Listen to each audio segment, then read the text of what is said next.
book lovers, book readers, book friends. Welcome to Read This Book. I'm your book hostess, LaShonda, bringing you this week's review of You're the One by Endiya Carter. So, Endiya Carter is a new author to me. This is my first book that I've read by her, and it was really, really good. So, what is it about? Well, just hold on, let me tell you.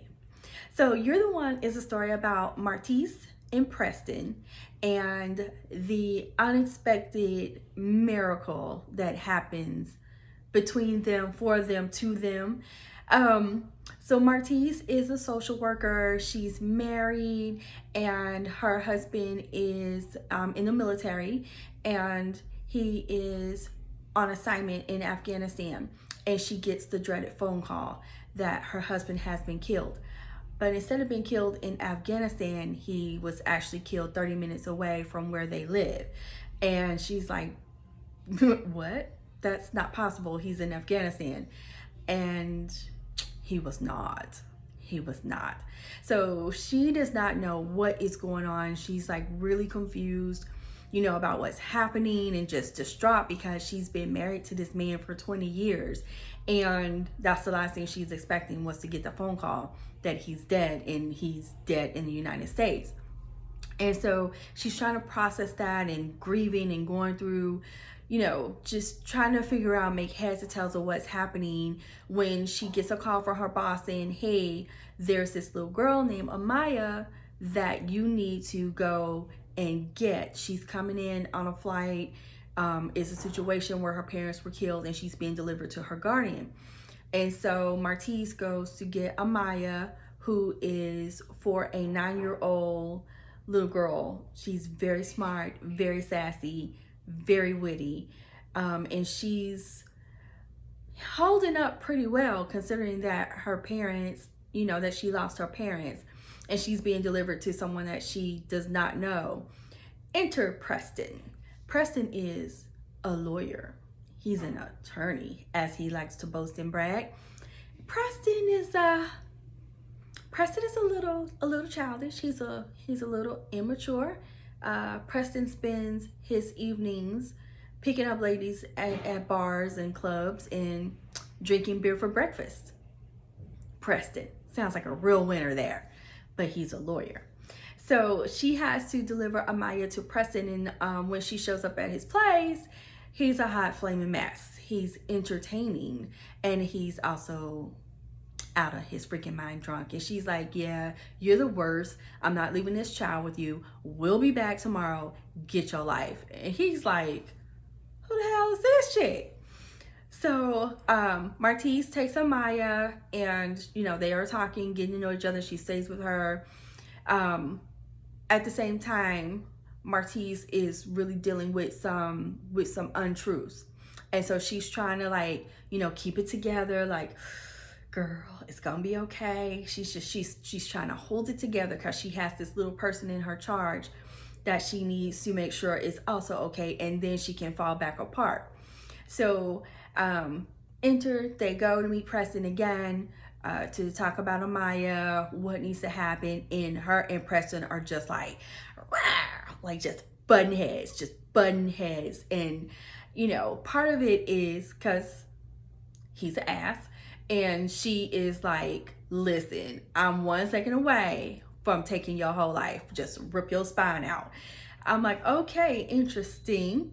So they started developing a friendship, to help Amaya get transitioned into this new family, into this new situation, so the more that they have to talk, the more that he starts, trying to figure her out, figure out what's happening with her.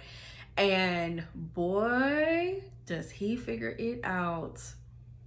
As I mentioned, Martese is dealing with some truths, and she finally gets to that grief stage. I think it's anger, and she lets loose. When I tell you, girlfriend, woo, she let it go. And I was here for it. I felt her pain. I felt her anger. I was like, yes, girl, rip her a new one too. Yes, tell her. Yes. I was like, okay. And she just she loses her shit.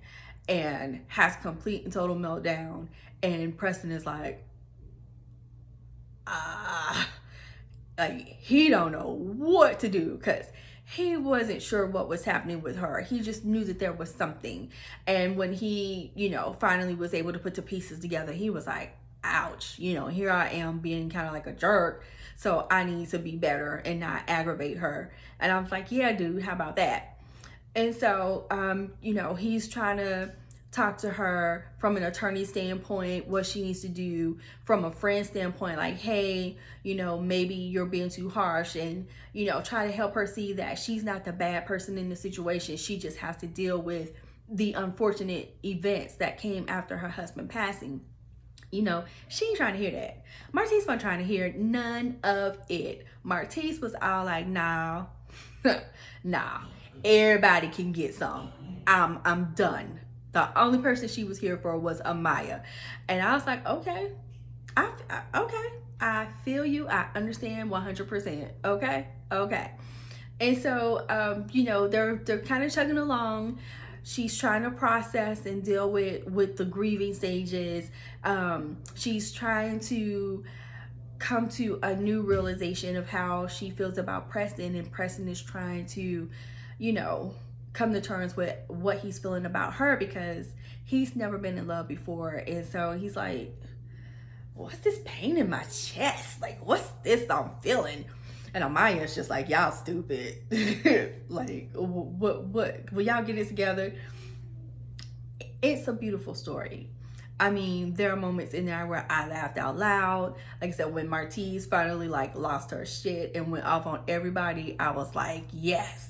So, you had that. You felt her pain. You felt the emotions. It was like I was witnessing it. And then you have little Amaya, who is kind of the glue that brings everybody together, because Martese and Preston want to do right by her, and she cares about both of them, but she really loves Martese. So she's kind of like that glue. She's that catalyst. And by them wanting to do right by her, it kind of helps them to both realize, like, hey, we both need to get our stuff together and let's do what's right for her. But with that came a little sexy time, because he was an ass. I was like, damn, she should have made him wait some more, but she didn't. But all right, so we have them blossoming into this couple. We have them dealing with more, drama and aftermath of all this stuff, because one person made a decision and just set all these things into place. But really and truly, it was to bring these two people together and this little girl and make them into a new family, to make them into the persons they were meant to be. So it was super, super well written. Again, we got the romance, we got the drama, we got a little bit of comedy in there, and we really get, to me, what was the heart of it is, what do you do when your world collapses and you have to put the pieces back together? And that is, sometimes it's not what you think that will help you with that. Sometimes it's something totally unexpected, and that totally unexpected was Amaya. So well done, Endiya Carter. I'm very excited again that I got to read her book, to read this work, and so impressed. I picked up another one because her catalog is a little extensive.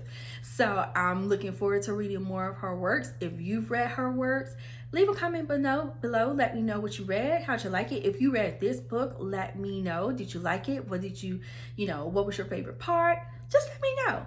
Just hit the like button. So this is my review of You're the One by Endiya Carter. You should read this book. And until next time, book friends, read a good book.